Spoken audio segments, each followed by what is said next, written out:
yang persentasenya itu bisa sampai 16-20%. Saya ulangi ya, 16-20%. Nggak sedikit loh itu untuk iklim berjualan sekompetitif itu ya di online marketplace. Di tengah pengguna yang price sensitif, margin diambil 20% itu termasuk besar sekali. Dan potongannya cukup besar, ditambah uang yang tidak langsung cair, ini kalau mau main salah-salahan misalnya gitu ya, ini salah siapa ya?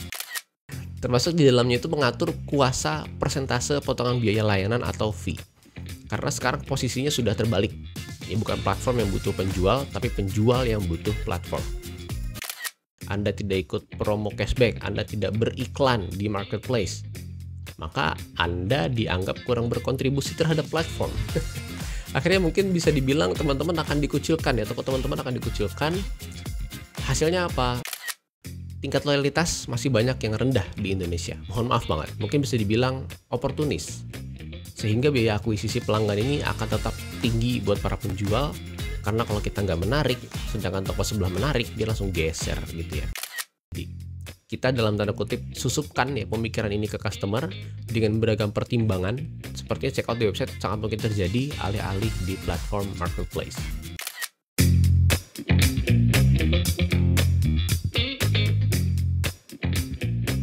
Oke, bismillahirrahmanirrahim. Assalamualaikum warahmatullahi wabarakatuh. Selamat datang kembali di Conversation, sebuah podcast tentang e-commerce bersama saya Willy Pujo Hidayat. Episode ke-41, terima kasih untuk teman-teman yang sudah setia mendengarkan podcast ini sampai episode ke-41 ini. Angka 41 ini agak-agak sakral ya buat saya, soalnya angka 41 itu urutan angkatan saya di SMA, SMK deng. Jadi cerita sedikit ya, saya sekolah itu dulu di SMK Kesehatan. Uniknya di bawah naungan TNI, ya lebih tepatnya TNI Angkatan Darat, yaitu lebih tepatnya lagi Ditkesat ya, atau Direktorat Kesehatan Angkatan Darat. Atau sekarang kalau nggak salah udah ganti nama jadi Puskesat ya, atau Pusat Kesehatan Angkatan Darat. Ya agak-agak semi militer gitu ya, rambut cepak, terus ada baris berbaris ya. Guru dan pelatihnya itu militer juga ya. Mirip-mirip dengan apa yang Gubernur Jawa Barat lakukan saat ini ya ke siswa yang menurut beliau dalam tanda kutip nakal ya. Jadi belakangan ini lagi ada rame ya di sosial media tentang Gubernur Jawa Barat, yaitu Pak Deddy Mulyadi atau KDM ya, atau Kang Deddy Mulyadi, yang mengirim siswa nakal dalam tanda kutip ke barak militer. Jadi siswa ini dididik secara militer di barak militer ya, barak atau barak ya dalam bahasa Inggris. Itu tuh tempat jadi kayak lokasi ketentaraan gitu. Jadi ya kalau hidup di barak maka kita harus patuh dengan hukum militer yang ada di satuan tersebut.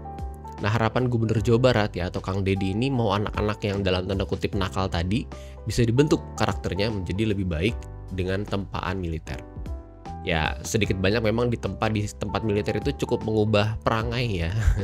Termasuk saya dan beberapa teman-teman saya dulu di SMA.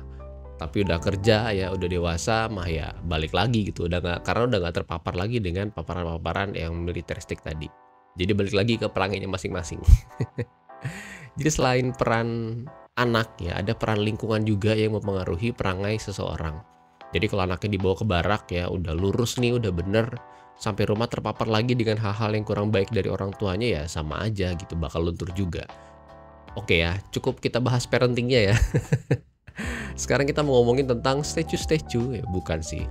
Jadi judul podcast ini memang terinspirasi dari lirik lagu yang viral banget di media sosial ya, yang itu yang kalau memang cocok bisa datang ke rumah. Kalau memang cocok bisa datang ke rumah. Artinya kalau sudah memang cocok ya langsung ngomong sama orang tuanya, langsung dipinang itu anak gadisnya ya. Terus apa hubungannya statue sama e-commerce ya? Oke sebelum itu seperti biasa kita update dulu 3 berita seputar e-commerce.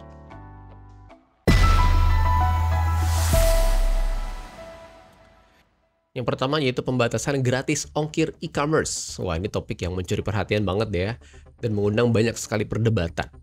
Kayaknya harus saya buat episode sendiri ya. Oke, anyway, karena mengundang banyak perdebatan antara pro dan kontra terkait kebijakan ini. Nah ini related ya, atau terkait dengan topik yang akan kita bahas hari ini. Ini sih saya pribadi ya, tim yang pro terhadap kebijakan pembatasan gratis ongkir.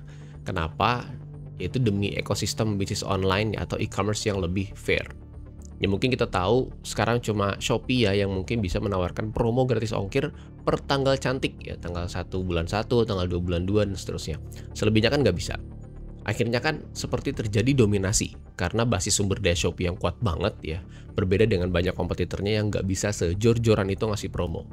Plus Shopee juga punya in-house delivery, namanya Shopee Express. Jadi mungkin ada keluhan dari bidang logistik ya, dari teman-teman logistik yang nggak kebagian nih ongkir, nggak kebagian jatah pengiriman paket ya karena didominasi oleh in-house delivery dari Shopee. Akhirnya kebijakan ini mau tidak mau mendorong masyarakat ya untuk lebih dewasa dalam berbelanja online. Mungkin seller marketplace ada di pihak saya ya untuk keputusan ini. Kalau yang kontra ya tentu ada banyak sekali alasan yang bisa kita angkat di sini. Misalnya distribusi logistik yang tidak merata ya. Jadi di Pulau Jawa itu harganya ongkirnya itu bisa mahal banget ya. Jadi gratis ongkir itu atau subsidi ongkir itu bisa sangat membantu. Yang kedua ya persaingan bisnis ya. Kalau emang mau bersaing ya tambah modalnya dong gitu kan, biar sama-sama bisa kasih gratis ongkir dan seterusnya. Ya kita bisa diskusi banyak lah mengenai topik pembahasan ini yang menarik banget ya.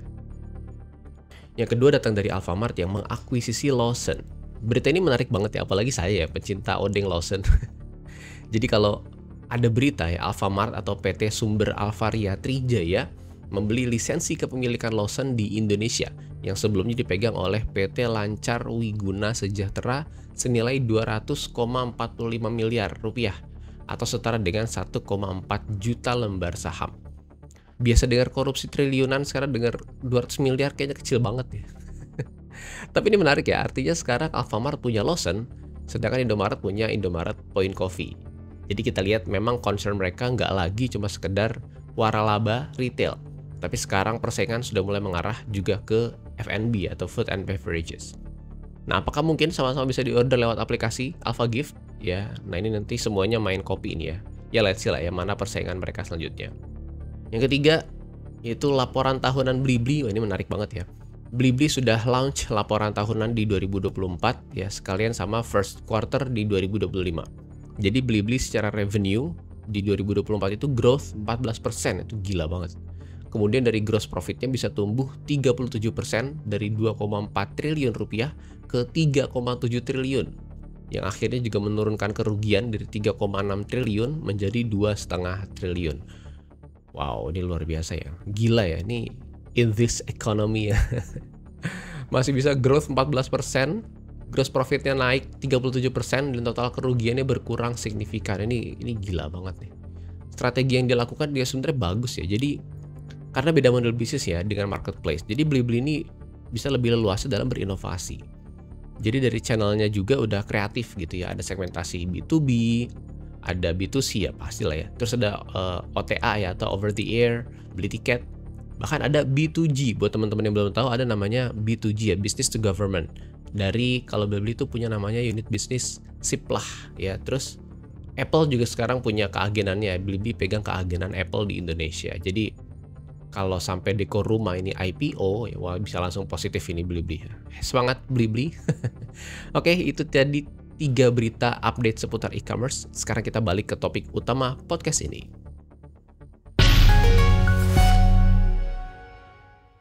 Jadi gini ya, sejujurnya episode ini bukan terinspirasi dari lagu Statue ya. Tapi lebih ke sebuah tweet menarik ya. Ada tweet atau postingan di X ya, itu dulu namanya Twitter, tentang keluhan pebisnis online di marketplace. Jadi di akun tersebut Mas Seno ya namanya @senogp ya mengemukakan kekesalannya terhadap potongan biaya penjualan dari platform TikTok dan Tokopedia seller yang persentasenya itu bisa sampai 16 sampai 20%. Saya ulangi ya, 16 sampai 20%. Nggak sedikit loh itu untuk iklim berjualan sekompetitif itu ya di online marketplace di tengah pengguna yang price sensitif. Margin diambil 20% itu termasuk besar sekali. Terus saya buka lagi di komen ya atau balasan dari postingan tersebut, dan banyak juga seller lain yang mengeluhkan hal yang sama. Ada yang merasakan potongan 12%, ada juga yang 14% ya dari beragam platform ya. Ada Tokopedia, ada TikTok, dan tentunya ada Shopee. Belum cukup sampai di situ, ya ada juga yang mengeluhkan tentang uangnya yang tidak cair saat itu juga. Jadi butuh waktu kurang lebih 2 hari, ada yang bilang malah 6 hari ya baru bisa cair ya. Itu kalau cash flow nggak sehat kan bisa wassalam bisnis ya. Dan potongannya cukup besar, ditambah uang yang tidak langsung cair, ini kalau mau main salah-salahan misalnya gitu ya. Ini salah siapa ya? Apa penjual yang pasang margin terlalu tipis? Atau pembeli yang maunya pakai promo? Atau yang ketiga, platform, ini yang motong kegedean. Coba kita kupas satu-satu ya. Kita mulai dari peraturan potongan dari beberapa platform. Yang pertama kita coba bongkar dulu peraturan tertulis atau tertera di beberapa platform. Kita coba mulai dari Tokopedia. Kalau di Tokopedia, saya coba cek kenaikan biaya layanan itu terakhir di 2024. Ya, yang maksimal untuk setiap kategori itu ada di 6,5% per transaksi, dan di akhir 2024 itu jadi 10% per transaksi. Itu tadi Tokopedia. Kalau di Shopee itu yang 8%, ya ada yang bahkan bisa sampai 15% untuk Shopee Mall. Kalau Tokopedia tadi untuk Power Merchant ya, atau Power Merchant Pro. Potongan ini bisa bertambah lagi kalau misalnya teman-teman bergabung dalam program tertentu dari platform. Misalnya ada program gratis ongkir, ya program cashback, itu ada biayanya juga. Jadi kalau mau ngeluh sampai 15-20% itu sangat mungkin terjadi ya atas beban biaya dari program-program tadi. Pertanyaannya kan gini ya, lah terus lagi ngapain ikut program-program tadi? Gitu, malah nambah biaya. Nah gini, saya jelasin ya. Yang pertama, saya pernah ngomong panjang lebar ya di episode ke-24. Teman-teman bisa scroll ke bawah sedikit ya di episode podcast ini, di episode ke-24, tentang kekuasaan si pemilik platform. Istilahnya kan gini ya, ya kan saya yang punya platform, Anda bergantung ke saya. Ya suka-suka saya lah, mau ngapain juga. Termasuk di dalamnya itu mengatur kuasa persentase potongan biaya layanan atau fee. Karena sekarang posisinya sudah terbalik. Ya bukan platform yang butuh penjual, tapi penjual yang butuh platform. Penjual sudah bergantung ke platform untuk menghidupi bisnisnya. Ada puluhan atau bahkan ratusan juta rupiah yang harus dikeruk melalui platform bagi kelangsungan hidup mereka. Para penjual bukan lagi sekedar untuk berjualan mencari sampingan, ya bahkan ada juga yang sudah sampai menjadi entitas bisnis yang harus menghidupi banyak karyawannya. Itu seperti kita nggak mungkin ya ninggalin platform. Akhirnya apa? Akhirnya situasi berbalik. Penjual yang sekarang butuh platform. Bukan lagi masanya platform minta belas kasih pemilik produk untuk berjualan di marketplace mereka ya. Sudah tidak lagi, sekarang sudah berbalik. Terus pertanyaannya, terus bagaimana dengan program-program mereka? Kan bukannya nambah potongan. Betul. Nah masalahnya gini, kalau Anda tidak melakukan beberapa hal ini ya, seperti contohnya Anda nggak jadi toko official ya, atau nggak jadi pro, terus Anda nggak ikut promo gratis ongkir, Anda tidak ikut promo cashback, Anda tidak beriklan di marketplace, maka Anda dianggap kurang berkontribusi terhadap platform. Akhirnya mungkin bisa dibilang teman-teman akan dikucilkan ya, toko teman-teman akan dikucilkan. Hasilnya apa? Traffic ke toko teman-teman sedikit, leads ya yang sepertinya belum dewasa ini yang tidak tertarik berbelanja kalau tidak ada promo, dan yang ketiga, produk Anda akan tenggelam ya untuk produk yang sama dari mereka yang bersedia membayar, dari seller lain yang bersedia membayar. Akhirnya ya seperti percuma gitu, udah registrasi, udah upload produk, optimasi toko, tapi masih belum ada penjualan atau sales juga. Ya karena tadi Anda dalam tanda kutip dikucilkan karena tidak berkontribusi lebih ke platform. Kok gitu amat sih Will? Masa harus bayar dulu baru bisa ada penjualan? Ya emang begitu, ya lagi ya, ini kan platform saya punya kuasa gitu. Udah banyak yang bergantung ke platform ini. Kalau Anda tidak mau pakai ya nggak apa-apa, tapi ya terima sendiri konsekuensinya. Kurang lebih seperti itu ya. Yang kedua, market yang belum matang. Ini jadi gini, di samping platform yang mungkin terbilang menyebalkan ya, ada satu segmen lagi yang sepertinya juga menyebalkan, yaitu market di Indonesia yang sepertinya belum dewasa dalam berbelanja online. Ini sorry itu saya memang harus saya katakan seperti itu ya. Keputusan membeli sesuatu itu bisa bergeser karena ada promo, tanpa mereka tahu ya, atau mungkin mereka tahu juga ya, kalau potongan itu dibebankan ke penjual. Kasarnya gini, ini mohon maaf ya, ini kasar banget mungkin ngomongnya ya. Tingkat loyalitas masih banyak yang rendah di Indonesia. Mohon maaf banget, mungkin bisa dibilang oportunis. Sehingga biaya akuisisi pelanggan ini akan tetap tinggi buat para penjual, karena kalau kita nggak menarik, sedangkan toko sebelah menarik, dia langsung geser gitu ya. Nggak setia ya. Tapi mungkin dari sudut pandang lain ya wajar, karena kan secara natural kita akan mencari yang menguntungkan untuk kita paling banyak gitu ya. Pada dasarnya kan pelanggan itu egois ya, nggak peduli kita penjual ini mau jungkir balik, mau ngapain, mau balas chat sambil kayang juga mereka nggak peduli. Kalau toko sebelah lebih menguntungkan ya lebih murah, maka mereka akan geser. Nah pertanyaannya kan bagaimana membuat pelanggan itu bisa loyal sama bisnis kita. Nah itu topik yang berbeda ya. Tapi mungkin satu key point yang akan saya coba share di sini ya, yaitu gini. Kalau kita membahas pola pembelian seseorang, ya kira-kira orang itu membeli berdasarkan kebutuhan atau keinginan, berdasarkan need atau want, necessity or desire. Oke, faktanya 90% keputusan yang kita ambil itu berdasarkan pada stimulasi psikologis. Contoh, kita lapar. Kalau sekedar kebutuhan mah ya, pakai nasi sama kecap aja pasti kenyang gitu. Kita ke warteg pasti kenyang. Cuma emosional kita kan berkata lain. Let's say budget 15.000. Bisa dapat opsi nasi padang murah, ya warteg pakai ikan goreng ya, atau rice bowl. Kalau asal kenyang ya bisa aja asal makan, itu kan kebutuhan ya. Kemudian mau beli apa? Nah itu otak emosi, bergeser menjadi keinginan.